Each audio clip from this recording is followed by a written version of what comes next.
레위기 성경은 27장으로 되어 있습니다. 27장으로 되어 있는데 그리고 이렇게 두 개의 주제로 먼저 묵구시하게 이걸 개관이라고 하는데 대단한 주제를 딱 해보면은 첫 번째가 제사에 관하여, 두 번째는 절기에 관하여 이렇게 되어 있는데 제사에 관한 법과 절기에 관한 법을 여기다가 첫 번째 제사는 1장 1절부터 7절까지 5절까지가 번제, 소제, 화목제, 속세제, 속번제고 그 다음에 6장 7장은 부연 설명으로 되어 있습니다. 그래서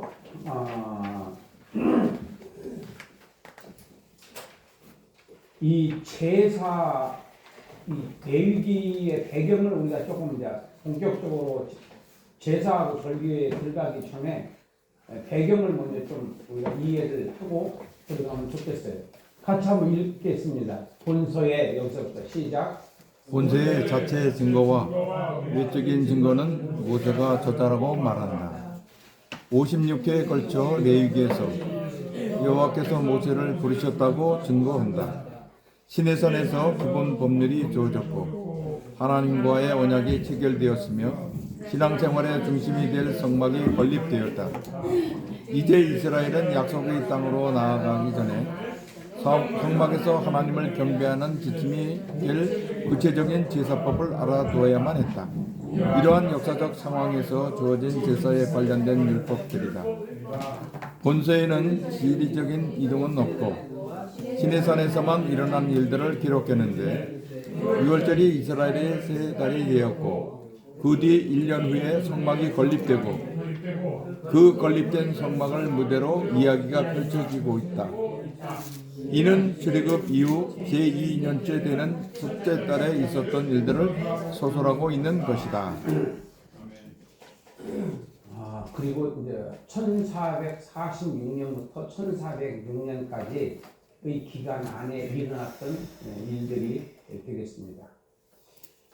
자, 그래서 이제 우리가 그 레위기를 볼 때 창세기나 출애굽기는 이제 어떻게 출애굽을 빠져나오게 됐는가, 그리고 창세기와 출애굽기는 어떻게 연결고리를 맺고 있는가, 그런 내용으로 이렇게 구성이 되어 있는데 레위기 같은 경우에는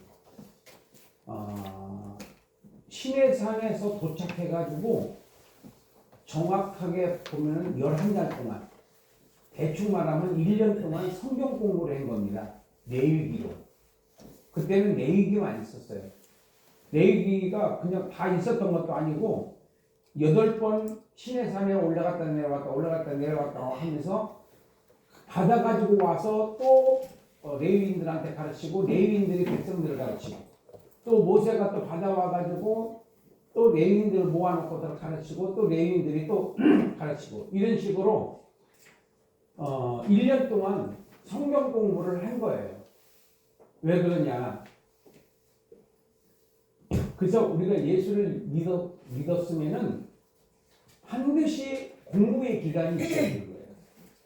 설교가 갖고는 양이 차지를 않습니다. 그리고 그냥 으쌰으쌰 되고 뭐 그냥 그럴듯한 그 예배 그 의식적인 것은 그냥 넘어가는데 실질적으로 신앙 생활을 어떻게 해야 되냐 하는 부분에 대해서는 우리가 교리적으로도 이 교리가 방법이잖아요. 어떻게 신앙생활을 해야 된다고 하는 것을 가르쳐주는 게 교리인데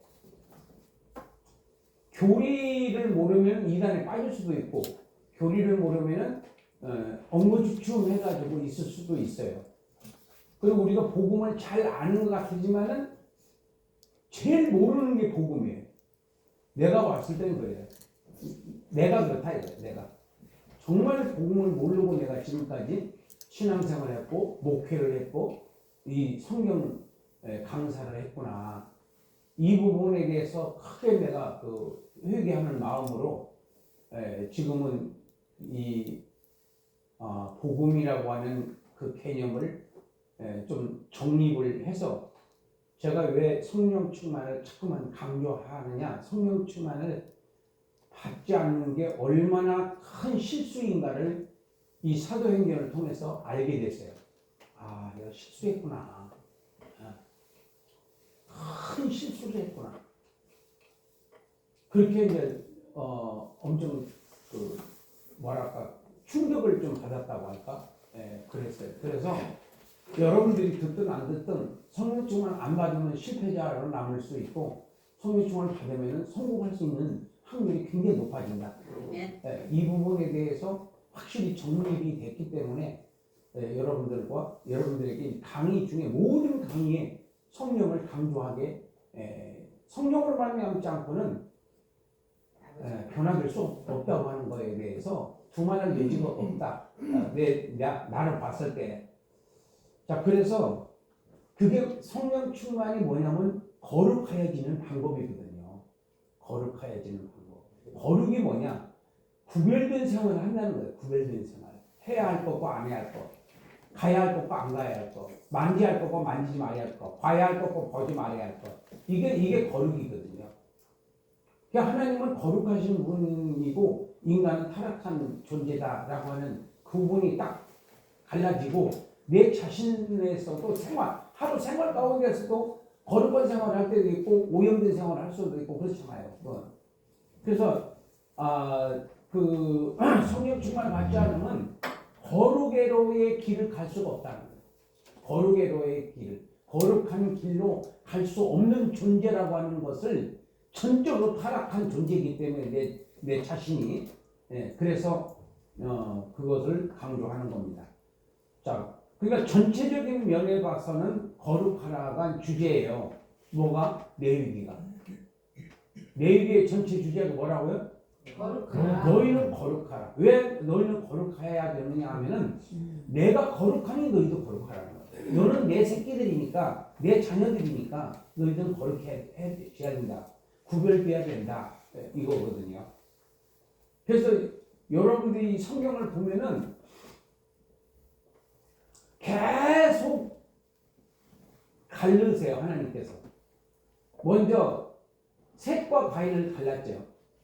아브라함과 하란하고 또 형제하고 갈랐죠. 또 이삭하고 또 이스마엘하고 갈랐죠. 또 야곱하고 또 에서하고 갈랐죠. 그러니까 큰 틀에서 보면 초기 선민도 그 갈르는 것을 말씀하시는 거고 육적 선민도 결과적으로 이방인과 아브라함과 갈른 거고 그 다음에 이제 성령 강림서부터는 성령 받은 자와 안 받은 자로 갈르는 거예요. 거기서 상 받을 자와 상 못 받을 자로 또 갈라지는 거예요. 그래서 계속 이 족보를 봐도 계속 갈라치기를 합니다. 지금 우리 대한민국 한국 교회에서도 지금 좌파우파로 갈랐잖아요. 그거 잘 갈르는 거예요, 여러분. 그거 아주 갈라진 게 정말 잘 된 거예요. 갈려야 되는 거예요. 그래야지 어떤 게 악이고 어떤 게 선이라고 하는 것을 어떤 게 거짓이고 어떤 게 정직이라고 하는 것을 우리가 알 수 있는. 그러니까 하나님 쪽에 쓰는 교회 쪽에 쓰는 게 그게 이제 알곡이고 이방인 쪽에 쓰는 쪽이 쭉정이다. 그러니까 자유민주주의가 알곡이라고 한다면 공산주의가 쭉정이고 또 자유민주주의 안에서도 또 갈려는 거고 또 비교인 교회 안에서도 또 이제 생명이 영생이라고 하는 생명이 있는 교회가 있고 없는 교회가 있거든요. 그러니까 그것도 또 갈리는 거고 내 마음과 내 육체도 갈라야 되는 거예요. 아, 이게 육의 생각이구나. 야, 이게 영의 생각이구나. 육의 생각은 하나님과 원수고 영의 생각은 마귀하고 원수거든요. 계속 그렇게 갈려지는 것이 하나님의 그 세계에서 하나님의 계획을 알 수가 있는 거예요. 아, 하나님이 이렇게 세계를 이렇게 나눠 나가시고 또 가정 이 교회 안에서도 또 이렇게 쭉정이와 알곡을 또 가르시고 계속 가르신다고 하는 것을 우리가 알고 그래서 레위기는 이 레위 지파가 또 갈라지잖아요. 그 12지파하고 레위 지파하고 또 이렇게 구별해서 이 레위 지파만 성막을 이렇게 관리할 수 있도록 그렇게 또 또 구별을 또 하시는 거예요. 그래서 큰 주제로서는 너희는 거룩하라. 이게 거룩의 조건이 구원인데 속죄를 통해서 어떻게 거룩해지나 제사를 통해서 근데 여기서 하나님께 나아가는 길이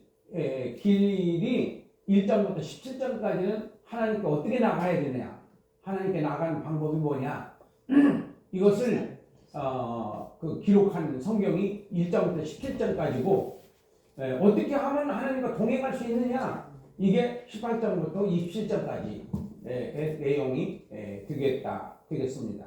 그리고 하나님께 나아가는 길에는 세 가지가 있는데, 하나는 제사를 드림으로 제사장을 통하여 속죄일, 그 다음에 하나님과의 동행은 성화로 절기를 지킴으로 성령의 순종으로 명령의 순종으로 그때는 이제 성령 시대가 아니었으니까 그 다음에 여기서는 이제 이건 적용입니다. 적용.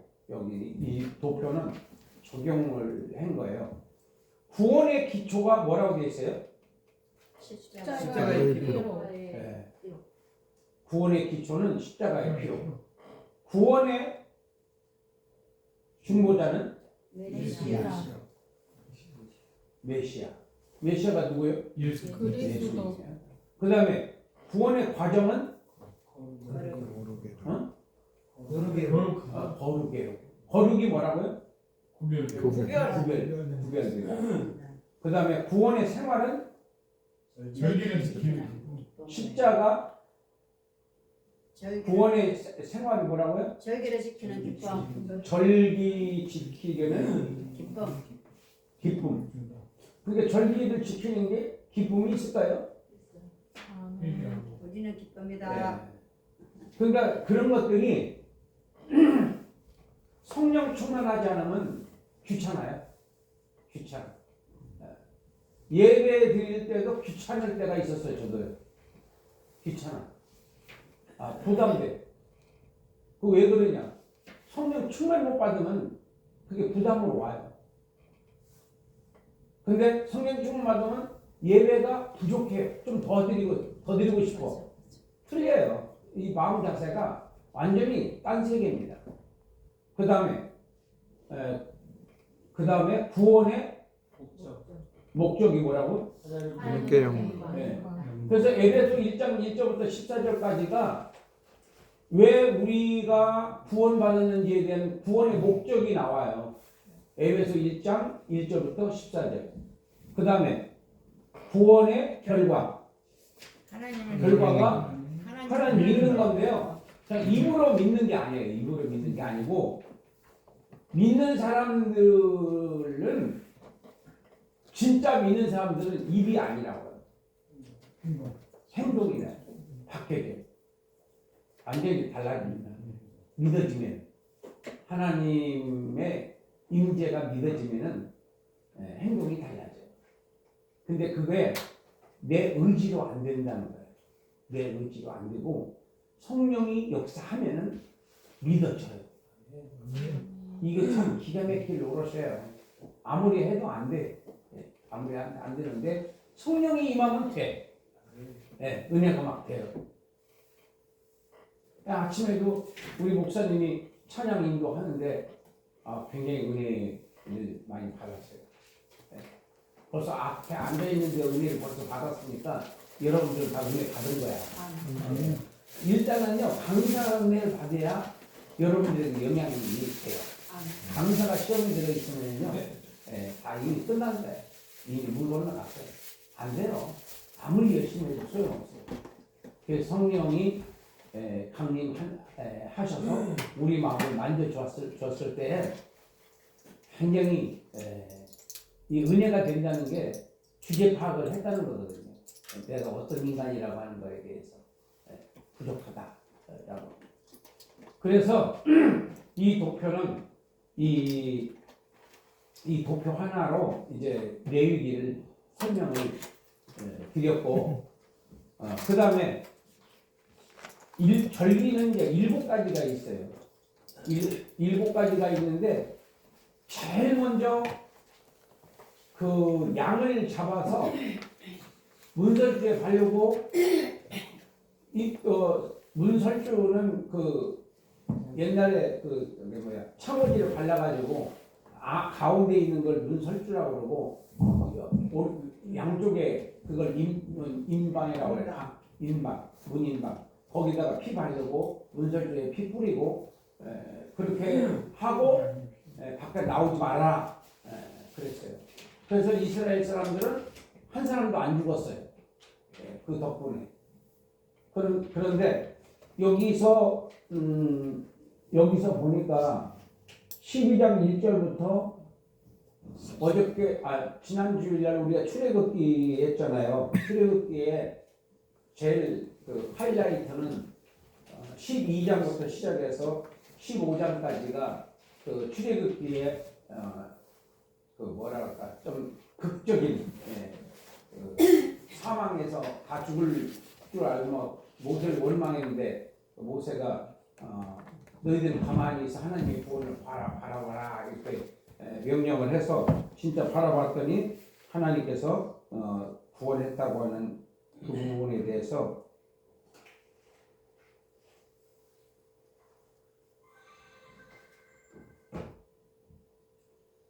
설명을 드렸고, 그 다음에 이 6월절은 6월절 이게 보는 방법이 6월절 역사적 6월절이 있고, 그 다음에 사건 속에서의 예언이에요. 이게 문설주 바르는 게 예언이에요. 예언이고, 그 다음에 예수님을 통해서 성취 십자가의 희생, 고린도전서 5장 17절 5장 7절에서 성취가 된 것을 사도 바울이 설명을 하는 거예요. 그러니까 여기서 양이 죽잖아요. 근데 양이 죽는 것이 바로 앞으로 메시아가 와서 이렇게 피 뿌리고 피 흘림을 통해서 이렇게 여기서는 육적 선민인 이스라엘이 구원받잖아요. 애굽에서 구원이잖아요. 그런데 이제 예수님을 통해서는 이스라엘 구원이 아니고 인류 구원이에요. 인류 구원. 전 인류의 대속으로 바로 메시아가 준비됐고 그 메시아를 믿음으로 말미암아 죄사함 받는다고 하는 내용이에요. 그래서 6월절은 예수님의 죽음을, 그 다음에 무교절은 예수님의 무덤에 들어가심을, 그 다음에 초실절은 예수님의 부활을, 그 다음에 오순절은 그러니까 6월절이 제일 먼저고 무교절은 6월절과 붙어 있어요. 그래서 6월절은 14일 날 저녁이 6월절이고 그 15일부터 무교절이에요. 그래서 그때부터는 이제 고기를 먹는다든지 뭐 누룩 있는 거 못 먹고 누룩 없는 떡을 먹는 그런 절기가 되겠어요. 일주일 동안. 초실절은 이제 이 곡식 처음 배가지고 먼저 하나님께 먼저 드리는 절기고, 그리고 6월절로부터 77이 49일 50일째가 되는 날이 오순절인데 예수님이 죽으시고 그리고 죽으신 지 사흘 만에 부활하시고 그 다음에 40일 동안 보여주시고 그리고 승천을 하시고 열흘 후에 성령 강림이에요. 이게 그 6월절, 무교절, 초실절, 오순절이 이게 쫙 붙어 있는 거예요. 그래서 이제 오순절날 성령 강림은 다른 세계가 펼쳐지는 겁니다. 거기서는요. 이제 이스라엘만의 구원이 아닌 거예요. 이제 거기서부터는 예수님부터는요.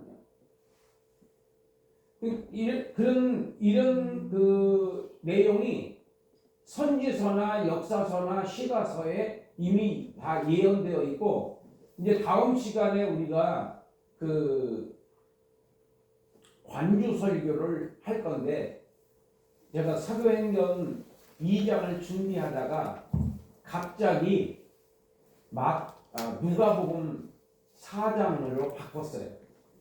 그 이유는 바로 그 복음에 대해서 먼저 근본적 원래 사복음서를 하고 사도행전을 가야 되는데 사복음서는 안다고 전제하고 이제는 성령 받아야 된다고 하는 쪽으로 이제 정리를 했었는데 내가 이 복음에 대한 오해가 있었다고 하는 것을 여러분들에게 고백을 하면서 그러면 그 근본부터 먼저 해결을 하고 그리고 다음 주에 이제 우리가 입장을 하면 되니까 이렇게 하는 것이 하나님의 뜻이라고 생각을 해서 임의로 제가 바꿨습니다. 그래서 이 하나님께서는 천지 창조 이전에 하나님께서 하신 일이 뭐라고 그랬죠? 천국을 계획하셨다고 했어요.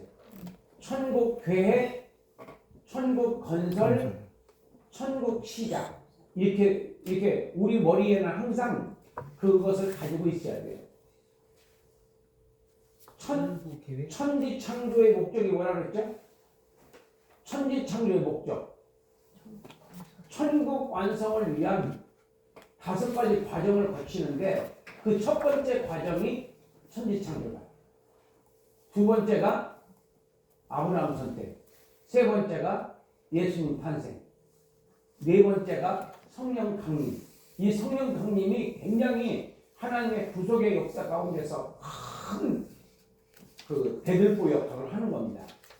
예수님이 탄생도 큰 기둥이지만은 그 기둥을 완성시키기 위해서는 성령 강림이라고 하는 그 기둥이 있어야지 그 완성을 하시는 겁니다. 천국 건설 완성. 천국 건설 완성을 하는 게 예수님의 재림인데 재림 이후에 이제 천국이 시작된다. 세 가지로 말하면 뭐라고요? 천지 창조의 목적이 뭐라고 했죠? 천지 창조의 목적. 건설, 계획, 완성. 천국 완성을 위한 첫 번째 과정. 뭐가? 천지 창조. 천지 창조는 천국 건설을 하기 위한 첫 번째 과정이 뭐다? 천지 창조. 그래서 천지 창조를 보면 뭘 봐야 돼요? 천국을 봐야지. 천국을. 천지 창조는 그림자예요. 그냥 아무리 경치 좋은데 간다고 해도 나는 안 가요. 왜냐면 더 좋은데 갈 거니까. 아니 정말 그걸 보셔야지. 가고 싶지를 않아요. 하나님께서 먼저 만드는 어? 이 천지 만물도 하나님 만드셨는데 그렇죠. 네. 그림자로 그림자와의 실체를 보시면 거기 가서 샤바람다워라 한번 부르고 와야지. 네. 근데 나는 그게 진짜를 보셨다. 의미가 아닌가요? 진짜를 네. 그걸 봐야 진짜가 보고 싶지. 그러니까 뭐 그림자 보고 싶지 않다 이거지. 실체를 본다는 거. 그래서 실체에 대한 소망이 뚜렷하니까 그림자에 대한 것은 뭐 그냥 난리죠. 거기 갔다 왔다 막 그러는데 그냥 시큰둥한 거예요. 이것도 멋있잖아요. 하나님 만든데. 네, 맞아요. 멋있어요.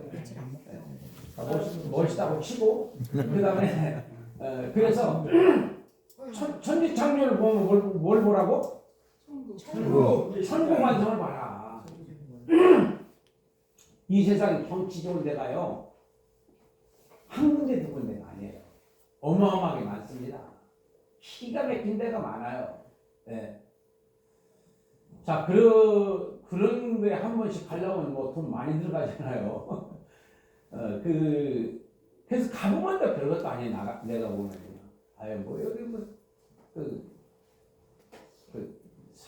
상해를 갔더니 거기에 뭐, 저기 뭐야, 뭐, 야경이 좋다고. 그래서 가도 가자고 그래서 정말 억지로 끌려가다시피 해서 가서 하는데, 뭐, 한국, 이 감동이 하나도 안 오니까, 아유, 여기 바다, 여기 앞에 오염 엄청 됐겠구나. 내가 이제 그랬더니, 왜 그걸 보냐? 진짜. 왜 그걸 보냐고. 좋은 걸 보지. 아, 빨리 가자, 집에. 재미없어요, 그래서, 천지창조의 목적은 천국 완성을 위한 5번째 과정 중에서 첫 번째 과정이 천지창조다. 이렇게. 그러니까 천지창조만 보는 사람하고 천국을 보는 사람하고는 좀 생각이 아무래도 다를 수 있죠.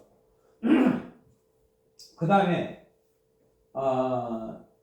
여기 오순절은 뭐라고요? 성령 강림. 이 성령 강림에 대해서 성경에 많이 나와요. 성령 강림에 대해서.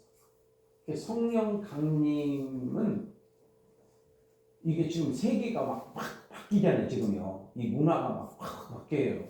이 바뀌는데 하나님이 바꾸시는 것은 천지창조부터 아브라함 선택해서 이제 이스라엘이라고 하는 나라로 바뀌고 이스라엘이라고 하는 나라에서 예수님을 통해서 세계로 바뀌고 그 세계로 바뀌는 것을 결정타를 매기는 것이 성령 강림이에요. 완전히 시대가 바뀌어요. 뒤집어져 버리는 거예요. 그러니까 이것을 유대인들은 감당을 못해요. 감당할 수가 없습니다. 지금 우리나라도 이민 오는 사람들이 많잖아요. 네. 근데 이거는요, 그냥 추세예요. 이거는 뭐, 막기가 어려울 거예요, 아마. 전 세계가 그래요, 전 세계가. 그래서 그런 부분에 대해서 정치하는 사람들 이런 걸 알면은 어떻게 정치를 해야겠다는 것을 생각을 할 텐데, 그 사람들이 그런 거 알겠어요. 네. 모르니까 그냥 자기 아는 수준에서 이제 뭐 정책을 만들고 그러겠죠. 자, 그 다음에 이제 절기입니다. 절기. 여기는 다 이루어졌어요. 이 네 사건은 6월절, 무교절, 초실절, 오순절은 다 이루어졌습니다. 이건 성취된 거예요. 그 다음에 여기는 아직 안 이루어졌어요. 안 이루어진 절기. 나팔절, 속죄일, 초막절. 초막절이라고도 하고 장막절이라고도 하고 그렇습니다. 그래서 여기는 나팔절은 여기 보니까 예수님의 재림이에요. 예수님 공중 들림받고 받는 자들을 모으는 장면이 나오고, 그 다음에 속죄일은 이제 잠깐 동안 이스라엘 사람들을 예수를 믿게 한대요. 마음을 열어서 예수가 구세주라고 하는 것을 믿어지게 해서 스가랴 13장에서 보면 거기서도 나오고 또 요한계시록에서도 나오는데 잠깐 바짝이에요, 바짝. 그래서 요즘에 유대인들 중에서 예수 믿는 사람들이 급하게 바뀌어진다, 많이 많아지고 있다고 그래요. 근데 지독하게 안 믿습니다, 그 사람들은. 그래서 우리가 예수를 믿는 유대인들 안에서도 이방인들이 오는 것을 탐탁하게 생각 안 해요. 예수를 믿는데도 얼마나 뿌리 깊게 모세오경을 그렇게 공부를 어려서부터 그냥 세뇌를 시켜가지고 이 성령 강림 예수 메시아를 통해서 이렇게 그 변화된다고 하는 것을 이사야서 40장부터 시작해서 66장까지 계속 반복해서 예언하고 있는데 보고 싶은 것만 보기 때문에 몰라. 예수님이 말씀을 해주셔도 모르고 사도 바울이나 베드로가 이렇게 그 설교 가운데서 넣어줘서 그 택함 받은 자들만 믿어지는 거야. 거기서도요. 택함 받은 자들만 믿어지는 거예요. 누가 택함 받은 자들인지 모르니까 우리는 다 그냥 사방에다가 복음을 전하는 거 전해야 되겠죠. 내가 골라서 할 수는 없는 거니까. 그래서 나팔절이 이제 예수님 책임이고 속죄일 잠깐 예수님을 믿는 그런 날이 올 것이다. 그 다음에 초막절은 이건 천국 얘기예요. 천국에 이게 이제 영원히 살지. 그래서 지금 그 이스라엘 사람들은 지금도 이 초막절을 지킨다고 해요. 마당에다가 텐트 쳐놓고서나 뭐 며칠인가 이렇게 거기서 살래요. 먹고 자고 거기서 하고. 옛날 우리 조상들의 고난을 기억한다고 하는 것 정도인데 그 사람들이 천국은 그게 바로 천국의 그림자라고 하는 것은 이해하기가 어렵겠죠. 그 사람들이. 그렇게 하고 그 다음에 이제 이 그림은 뭐냐면 영생구원 십자가를 통해서 구원이 있고 성경 말씀을 통해서 성화가 된다고 하는 내용이에요. 그림으로 설명한다면 그러니까 믿음으로 영의 출생이 되는 거고 믿음으로 예수님을 믿어지는 것이 그게 영의 출생. 요한복음 3장 6절 누가 한번 찾아서 읽어보실래요? 요한복음 3장 6절.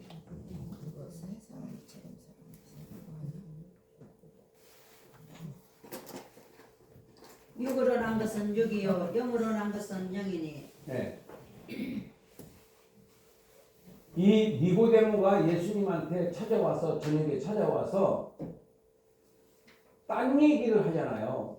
선생님은 하늘로부터 오신 분입니다. 뭐 이런데 예수님께서 쓸데없는 소리 하지 말고 거듭나야 구원을 받을 수 있다. 이렇게 말씀하시니까 깜짝 놀래가지고 어떻게 사람이 죽었다가 살았는데 어떻게 뱃속에 또 들었다 나옵니까? 그러는 거예요.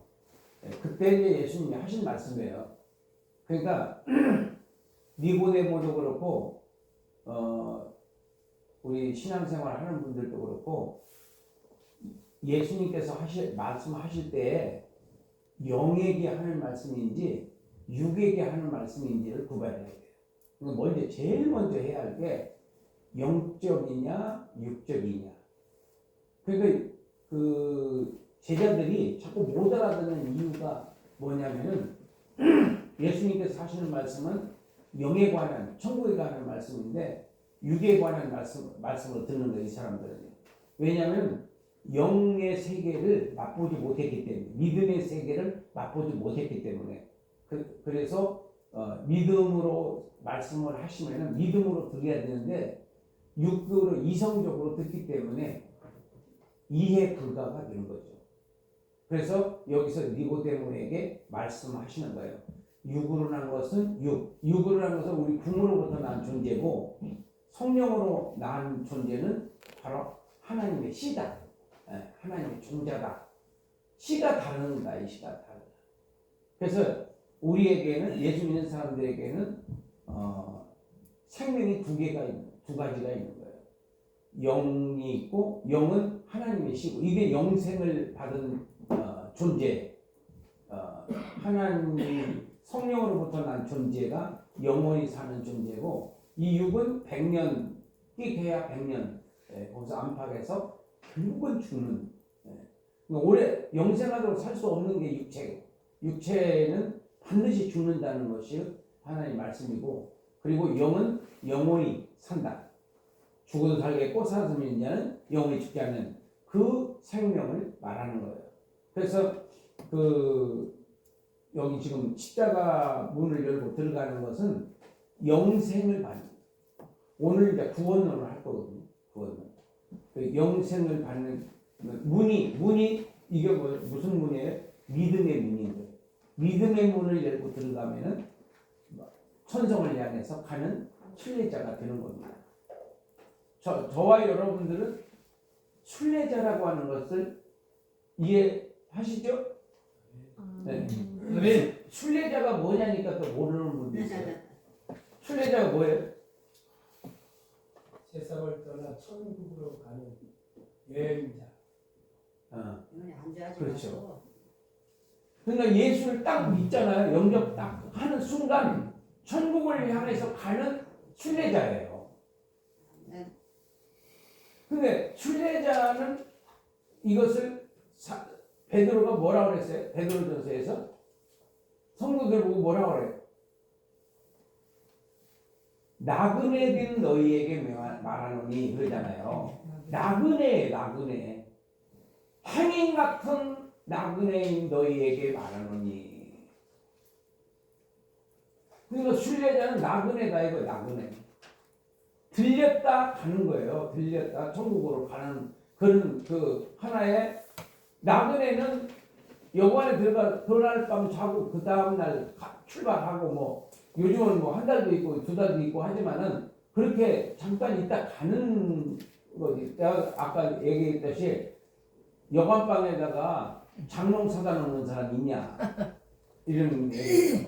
그렇죠. 없잖아요. 그 있으면 그 여관 주인이 아마 반대할 걸. 왜 그러시냐고. 그런 것처럼 너무 이 땅에 연연하고 여기서 그냥 천년만년 살 것 같은 착각 속에서 그냥 애들도 보면은요 그냥 집 사가지고 아파트 한 채 사가지고 그 활보 보면은 60 몇 살 된대요. 그리고 60 몇 살 됐다가 한 70, 80 되면 죽어. 그럼 아파트 한 채 내겨놓고 죽는 거예요? 그게 그냥 보편적인 삶이야. 예, 뭐 잘 사는 사람도 있고 뭐 못 사는 사람도 있지만은 대체적으로 그게 얼마나 그게 허망한 거냐고. 아파트 누가 한 채 사놓고 죽었다고 누가 무슨 비서서 세워줄 사람 있어요?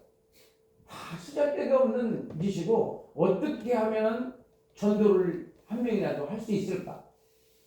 수단과 방법을 가리지 말고 전도하는 일에 매진해야 되고 선교하는 일에 매진해야 되는데 거기에 목적이 비전이 천국의 비전이 없으니까 이 땅의 비전을 갖고 살으니까 그렇게 되는 거죠. 완전히 뜯어고쳐야 돼요. 우리 생각, 신앙의 그 구조를 완전히 뜯어고쳐야 돼요.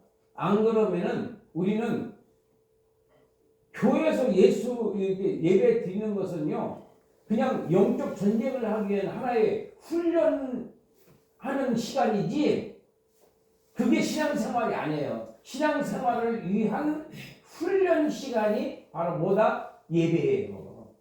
일주일에 그 1시간. 그러니 그것도 뭐 예배 드리고 설교 들으면서 딴 생각할 수 있고 뭐 찬송하면서도 나도 예배 드리면서 뭐 찬송하면서 딴 생각 막 나더라고요. 그러는 판인데 뭐 성도들이 오직하겠어요. 더 길이 잘 들어있겠지 세속에. 그러니까 그런 식으로 신앙생활 하다가 천국에 가면은 무엇이 남아있겠냐 이런 얘기예요. 그래서 완전히 구조를 바꿔야 된다. 무슨 구조로? 천국에 대한 비전을 목적으로 삼아야 된다. 천국에 대한 비전을 목적으로 삼아야 한다. 뭘 하더라도 천국과 관계가 있는 거예요. 뭘 하더라도.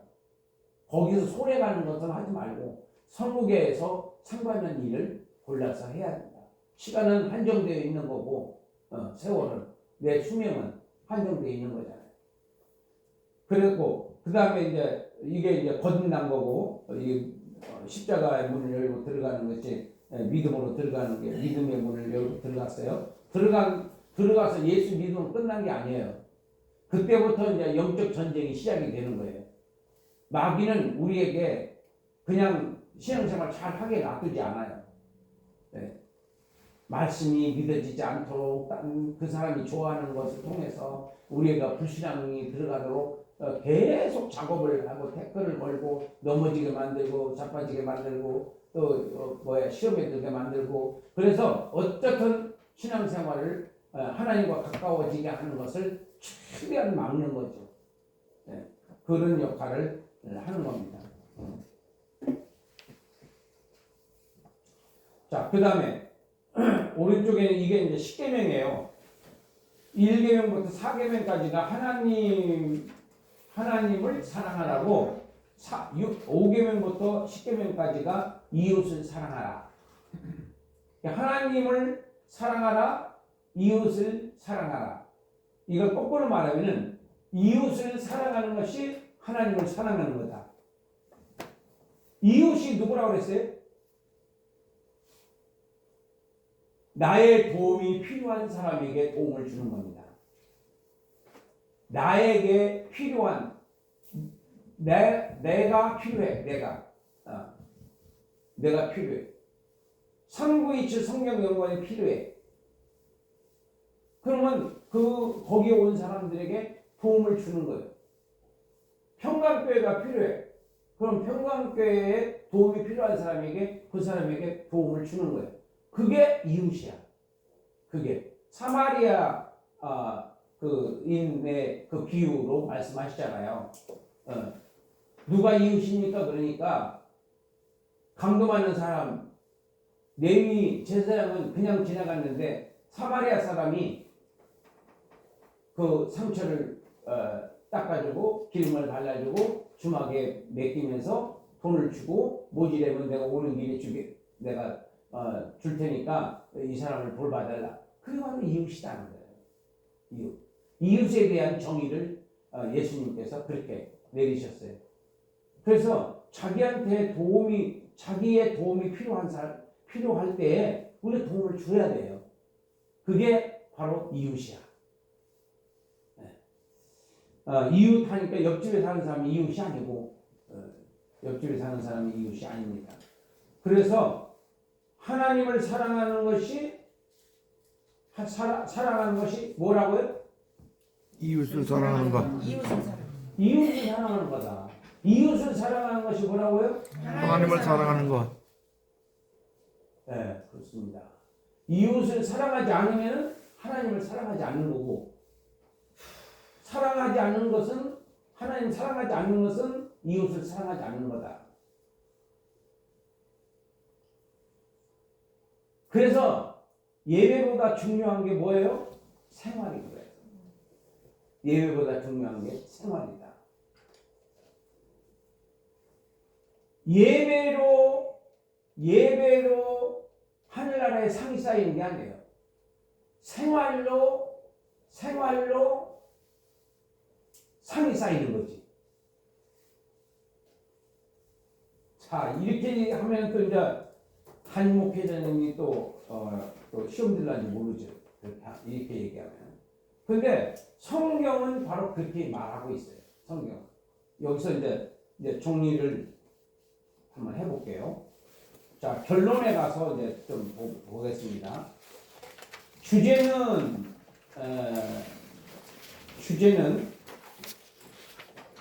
주제가 여기가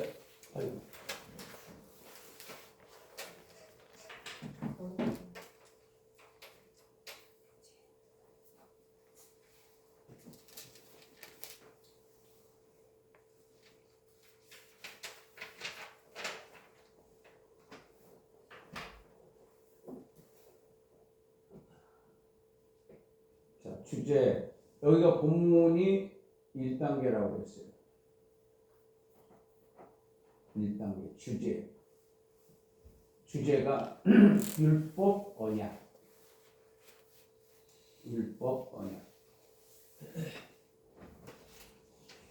그 다음에 의미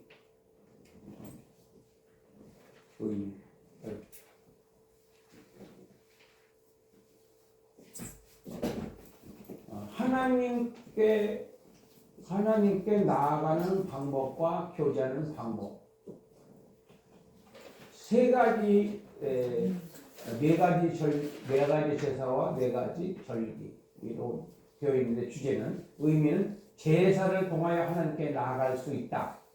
절기를 통해서 하나님과 교제할 수 있다. 이렇게 설명을 하고 있습니다. 그 다음에 복음적 그러니까 믿음의 세계에 또 한번 보겠습니다. 예수님께서 하나님께 드리신 산 제물과 산 제사 한번 읽어보겠습니다. 예수님은 아브라함, 모세의 율법, 할과 솔로몬의 제사, 수르바벨 성전의 제사를 드리게 그 제사와 제물에 대한 제사 식을 십자가 위에서 완전한 제물과 제사를 드리는 것과 동시에 형식적 제사의 가치가 새로운 제사 제도를 선포하셨다.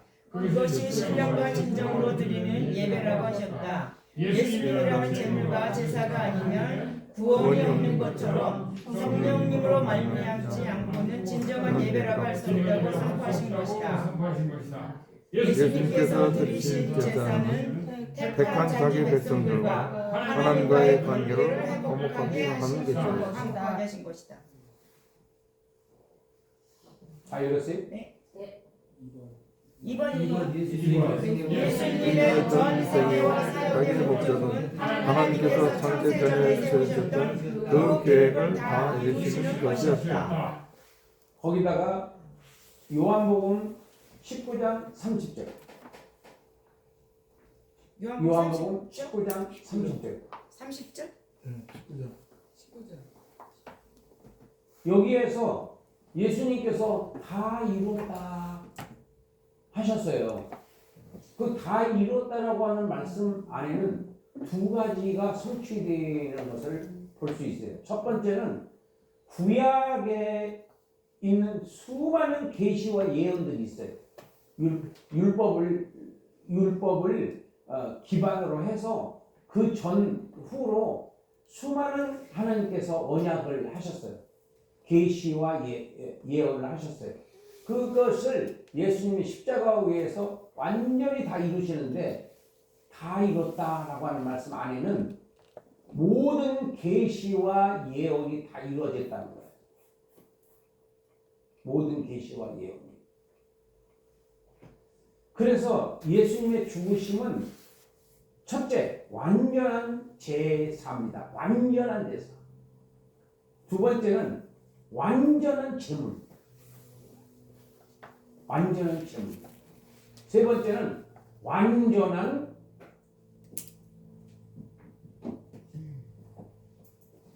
예배. 완전한 예배. 그러니까 우리가 예배를 교회에서 하는 것이 예배라고 신령과 진정으로 드린 예배에 대한 그 개념을 이렇게 형식을 갖춘 예배라고 생각을 합니다. 그런데 사도 바울이 이것을 해명을 해주고 있습니다. 뭐라고 해명을 해주냐면 로마서 12장 1절 한번 읽어보세요. 12장 1절 2절 성경을 읽으세요. 로마서. 그러므로 형제들아 내가 하나님의 모든 자비하심으로 너희를 권하노니 너희 몸을 하나님이 기뻐하시는 거룩한 산제물로 드리라. 이는 너희가 드릴 영적 예배니라. 너희는 이 세대를 본받지 말고 오직 마음을 새롭게 함으로 변화를 받아 하나님의 선하시고 기뻐하시고 온전하신 뜻이 무엇인지 분별하도록 하라. 뭘로 드려라? 몸으로 드리라고 그랬어요. 몸. 그러니까 몸을 쓰셔야 돼. 몸을 써야 돼요. 하나님이 기뻐하시는 일에 몸을 써야 돼요. 몸으로 드리라는 거예요. 그러니까 예배, 제사와 예배의 개념이 예수님 대에서 바뀌는 거예요. 뭐에서? 성전에서. 그래서 성전에서 이제는 몸으로 바뀌어요. 그것을 요한복음 2장 19절 한번 보세요. 요한복음 2장 19절.